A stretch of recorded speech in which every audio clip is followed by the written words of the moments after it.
Sí, hola. El diálogo va a estar interesantísimo hoy. Mi nombre es Fernando Buitrago y tengo al lado de mí a Enrique de León, un luchador que va a tocar un tema muy importante para la República Dominicana y para el mundo. Hola, ¿cómo usted está? Muy bien, Fernando. Un placer de estar contigo. Así mismo. El placer es mío. He estado viendo algunos materiales suyos. Sobre todo, estamos aquí para hablar del tema Peravia, provincia Peravia, que está a punto, hay un proyecto para cambiarle honrosamente, a mi entender, el nombre, y Punta Catalina. Punta Catalina, que tiene una estela de denuncias de todo tipo, que nunca entendimos por qué en un mundo que se estaba descarbonizando se puso de carbón. Y me gustaría saber qué pasa con Punta Catalina y qué soluciones hay. ¿En qué punto estamos y cómo fue que llegamos a donde estamos hoy en Punta Catalina? La corrupción es el punto clave para entender a Punta Catalina. Porque, como usted dice, es increíble que en una isla, una media isla, 3/4 parte de isla, tropical, dedicada al turismo, a la agricultura, se enclave una mega planta de carbón. En realidad, 2 plantas que en conjunto generan 752 megavatios, es decir, casi o un poco más, depende de la demanda, pero es alrededor de 1/3 de la energía, de toda la energía del país. A carbón, lo que supone un consumo anual, para que usted tenga una idea, de 2 millones de toneladas de carbón, de lo cual el 10% de esos 2 millones de toneladas es ceniza tóxica que se va acumulando detrás de Punta Catalina, en la cercanía del Batey, San José. ¿Después de procesado? Sí, ya la ceniza, el residuo. Ese residuo es tóxico. Ya la Universidad de Duke de los Estados Unidos, de Carolina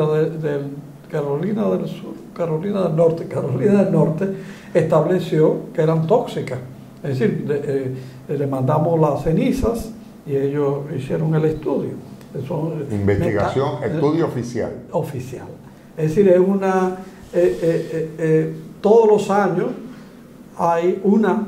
nace, vamos a decirle así, una montaña de ceniza que es equivalente a un edificio de 8 pisos y en extensión a 3 o 4 estadios de pelota, estadios de Quisqueya, para que la gente tenga una idea. Es una cosa, en este momento hay 4 para 5 lomas de ceniza.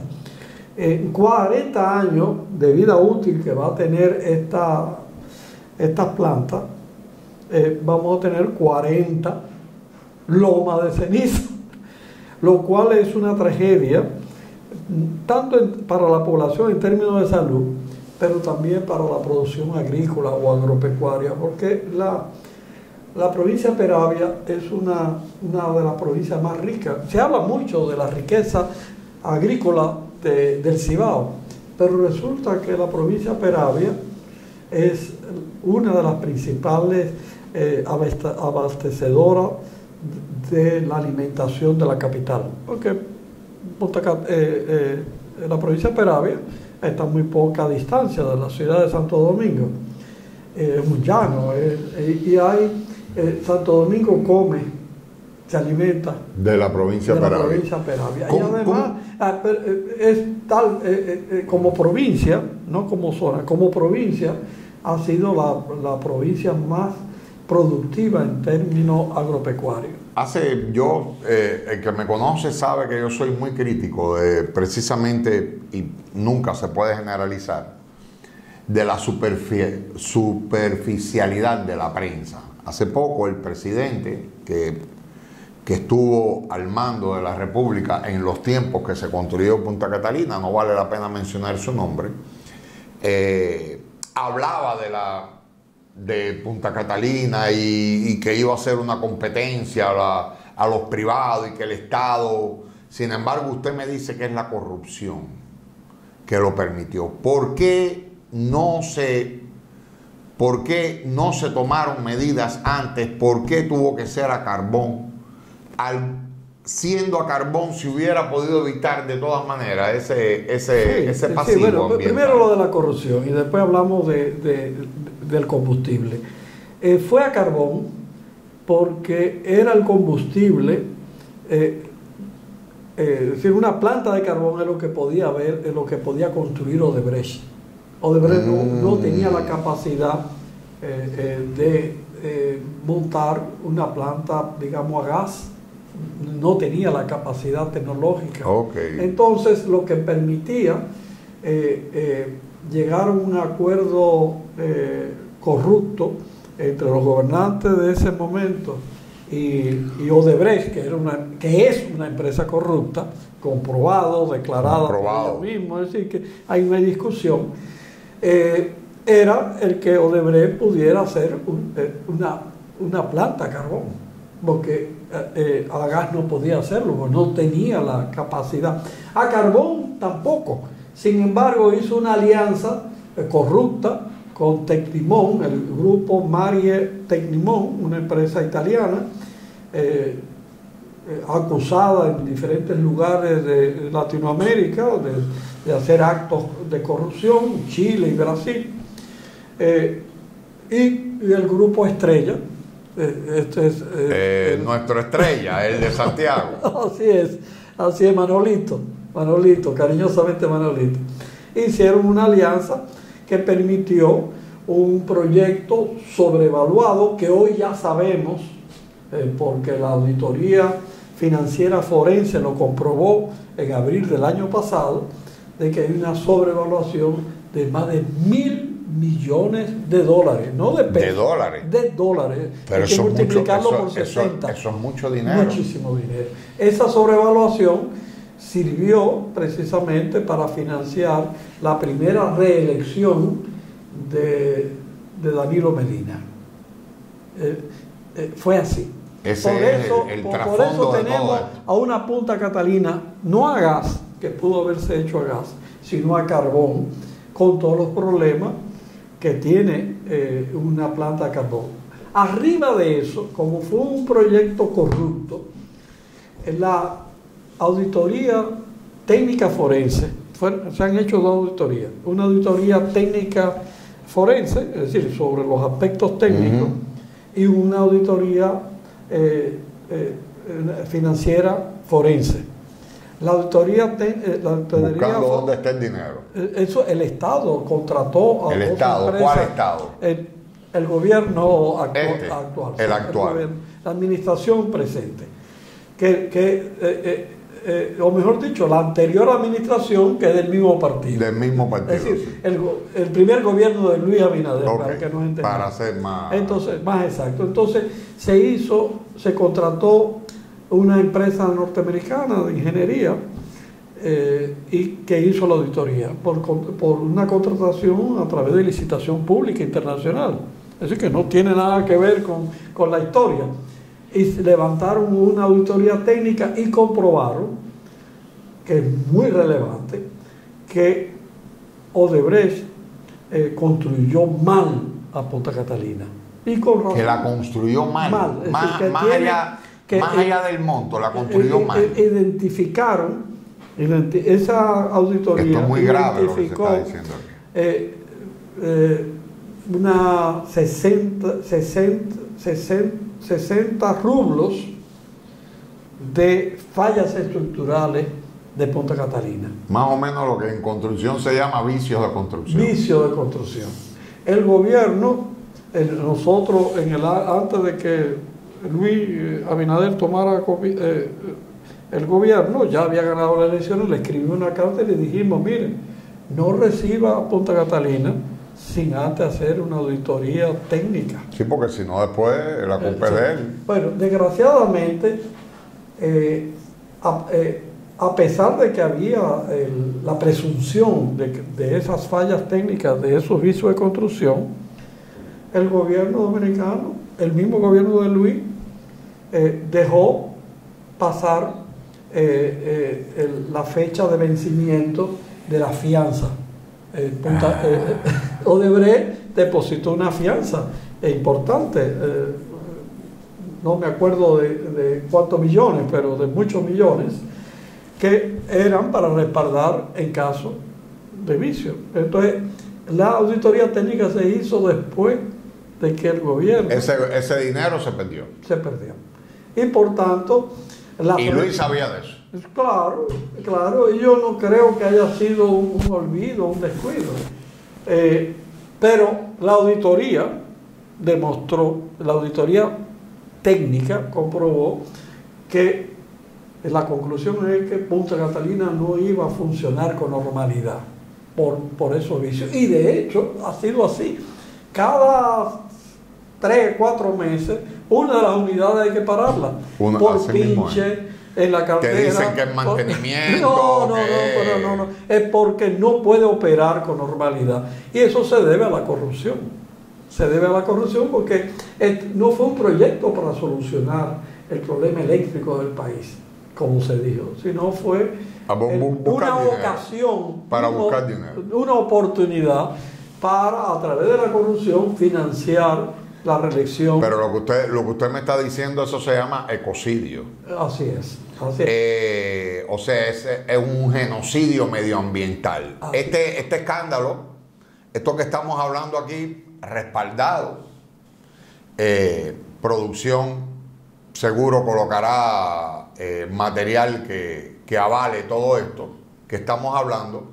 Posiblemente sea uno de los actos de corrupción más grandes de la historia. No, es el más grande. Es el más grande acto de eventual corrupción. No vaya a ser que de la nos República demanden. Dominicana. Pues En la historia de la República Dominicana, sí, porque hasta que no, o sea, vamos, en caso de que todo esto sea aprobado en un juicio profundo, con el debido proceso. El debido proceso constituiría el caso de corrupción más grande en la historia de la República Dominicana.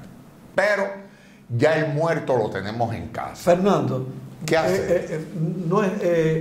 El Comité Nacional de Lucha contra el Cambio Climático que yo represento, el Instituto de Abogados para la Protección del Medio Ambiente y la Comisión Nacional de Derechos Humanos de República Dominicana, recientemente tuvimos una audiencia con la Comisión Interamericana de Derechos Humanos esta semana pasada, desde Washington. Fue telemática de nuestra parte, pero sí, la sesión se hizo en Washington, donde denunciamos junto con Transparencia Internacional de Brasil la corrupción de Odebrecht. La Transparencia Internacional en Brasil denuncia que a pesar de que hubo procesos que condenaron a esta empresa y a sus principales funcionarios, la Suprema Corte de Justicia de Brasil echó para atrás las sentencias. Y nosotros denunciamos que a pesar de nuestros esfuerzos, el Ministerio Público de la República Dominicana no ha abierto una investigación sobre la corrupción de Odebrecht en Punta Catalina. Vamos a insistir, nosotros nos reunimos en octubre del año pasado con Jenny Berenice, que es actualmente la magistrada. ¿Y qué dijo Jenny? No, ella nos prometió que iba a abrir, entonces cuando era directora del Departamento de Persecución, que iba a abrir la investigación penal sobre este tema. E incluso nos adelantó que el país había contratado abogados brasileños para evitar que pusieran el acuerdo de lenidad que existe en el país para dentro de la quiebra de Odebrecht. Odebrecht se declaró en quiebra. Esto es una primicia porque Jenny Jenny tiene un signo como que es justa. Y estamos hablando... Y firme. Estamos hablando del caso de corrupción más grande de la historia dominicana. O sea, lo que hemos visto que se ha destapado en los últimos tiempos y que, a mi entender, equivocadamente está defendiendo el presidente de antaño. Los presidentes deben hacer los mea culpa.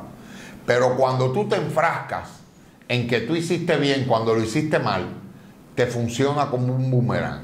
Esto va a pasar a ser indiscutiblemente, que no ha tenido mucha prensa, hay que decirlo, porque el muro mediático existe. Este tema que estamos hablando aquí ya se ha abordado anteriormente, pero ahora se va a abordar a nivel nacional y va a ser una ola. Y el caso de Punta Catalina se va a convertir en un caso muy grave que va a estremecer a la sociedad dominicana. Ya tenemos al muerto aquí. Ya tenemos a Punta Catalina. Sí. ¿Qué hacer con esas nubes de ceniza? ¿Se puede cambiar a Punta Catalina para convertirla a gas ahora mismo? ¿Qué hacer? ¿Qué hacer? Porque, ¿qué vamos a hacer? ¿Cerrar Punta Catalina? Fernando, ya nosotros tuvimos desde el año 2014 hasta el año antepasado abogando por el cambio a gas. Pero hoy en día es imposible el gas. ¿Por qué? El gas, por la incertidumbre de los mercados internacionales. El gas tiene mucha demanda y resulta que hay una crisis internacional. Uno de los mayores productores de gas natural es Rusia. Está en guerra. Está en guerra con Ucrania y es víctima o pasible de sanciones, precisamente por esa guerra de parte de Estados Unidos. De ¿Quién Europa. tiene gas en la zona que es portable? Ahora, además de Estados Unidos. No, el presidente de la República, Luis Abinader, ha ido a Guyana y ha hecho un acuerdo para que entre los dos gobiernos explotar una área, un sector de Guyana para extraer hidrocarburos del mar, sí. frente a la costa de Guyana, tanto petróleo como gas. Entonces, el gobierno tiene una estrategia de traer gas desde Guyana, pero es una estrategia... eso es a largo plazo. Eso cuesta un riñón. Supone... Las inversiones de extracción no puede todo el mundo. No. Porque si no todos los países que tuvieran petróleo lo sacaron. La misma Guyana.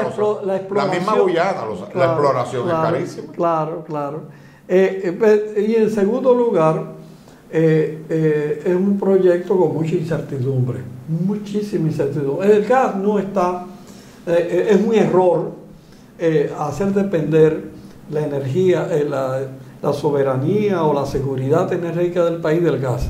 Hay que necesariamente afianzar nuestra independencia a base de las energías renovables. Y Punta Catalina puede, la energía que se está produciendo con carbón se puede producir con eólico, es decir, con el viento y con el sol, y banco de batería. De hecho... ¿Qué tiempo tardaría la República Dominicana? No, es un problema de capital, pero nosotros tenemos un estudio que incluso se lo entregamos a Celso Marrancini, desgraciadamente despotricó contra el estudio, de que podía... juez y parte. Sí, se podía en cosa de año y medio sustituir la generación a carbón de una unidad. ¿Año y medio? Sí, año y medio nada más. Porque es que una planta solar y plantas eólicas se montan con rapidez. Yo he visto para allá, precisamente en Peravia, he visto molinos. Mucho. Tanto. Pero, y es seguro, o sea, y cuando no haya sol. Bueno, y cuando no haya la viento. batería, el banco de batería. De hecho, Celso Marrancini, que rechazó la propuesta nuestra. Es buena y parte. Sí, pero ahora está creando una planta solar de 30 megavatios. ¿Tú sabes para qué? Esos 30 megavatios van a hacer posible que Punta Catalina funcione con sol y no con carbón. Entonces vender la electricidad, toda la electricidad a Punta Catalina. No, Punta Catalina, venderle la que produce con carbón al CENI, al sistema interconectado, a un precio mayor que el costo de producción de la solar. Sí, esta va a ser, por supuesto, el primer encuentro. ¿Qué hacer con esa ceniza? ¿Qué pasa con la salud pública? Hay que mandarla a Georgia, en Estados Unidos. ¿Por qué? Sí, porque el país no tiene la capacidad de soportar ese pasivo ambiental. ¿Y por qué a Georgia? ¿Qué pasa en Georgia? Ahí están mandando la ceniza que no se permiten de carbón en Puerto Rico, de AES, la están enviando a un depósito especial que tiene el estado de Georgia. ¿Pero que la procesan o algo? ¿O no, simplemente la entierran encapsulada? Se paga por eso, pero sale más barato el transporte y el pago de ese depósito de ceniza en Georgia que el mantener esa ceniza en el país, supuestamente cubierta de plástico, de membranas de plástico, que solamente el costo de la membrana de plástico cuesta más que trasladar esas cenizas a Georgia y pagar su depósito. Vamos a adornar este diálogo con mucha documentación. Le quería hacer una última pregunta. A mí me preocupa mucho el tema de los vertederos sanitarios en el país. Y he escuchado que hay países enteros que están quemando la basura. Quemando la basura. Se puede, o sea, ecológicamente es viable quemar la basura. No. Bueno, te doy una primicia para este programa. Hoy precisamente está saliendo una comunicación pública de Naciones Unidas que por iniciativa nuestra va a venir una misión de Naciones Unidas especializada en residuos tóxicos. La basura, es decir, los desechos municipales son también tóxicos o peligrosos, y van a venir precisamente para evaluar o supervisar el depósito de las cenizas de Punta Catalina. Ajá. Las presas de cola de Barry, ese tema se va a calentar. Los desechos sólidos de los municipios y la fumigación aérea, que también no es desecho, pero es sustancia tóxica en la provincia de Duarte, en los arrozales, que están enfermando en las escuelas. Está enfermando todo el mundo, pero como los niños están agrupados, se siente más y se reportan. Eso viene en mayo, del 13 al 23 de mayo. Yo espero, a mí estos temas me apasionan, me interesan muchísimo. Hemos luchado mucho. Cuando uno llega hay un lugar en la zona donde yo vivo, que es Santo Domingo Este, que se llama El Transfer, y haber visto ahí en Cancino Adentro, cuando uno ve eso tan cerca del río y uno recuerda, se ha hecho bastante desde el gobierno municipal pasado por alejar la basura, porque cuando yo vi era en una lomita, todo ese plástico que vimos en Huivia. ¿Usted se acuerda de aquella escena de toneladas y toneladas y toneladas y toneladas de plástico que aquella tormenta? Primero hay que acabar hay que legislar sobre el plástico y el plástico de un solo uso, como la botellita, eso hay que prohibirlo. Pero la industria plástica tiene aguantar la tiene mano mucho poder. del gobierno y de los legisladores.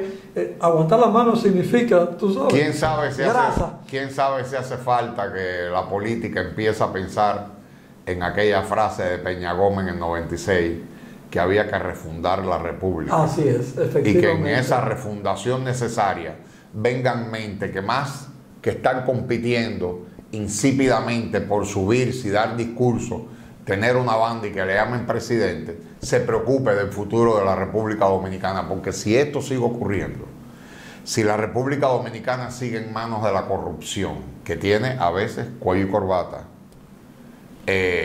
no vamos para ningún lado. Ha sido un placer. Un placer, un Fernando, placer. un placer. Continuamos aquí en Red Social Cody.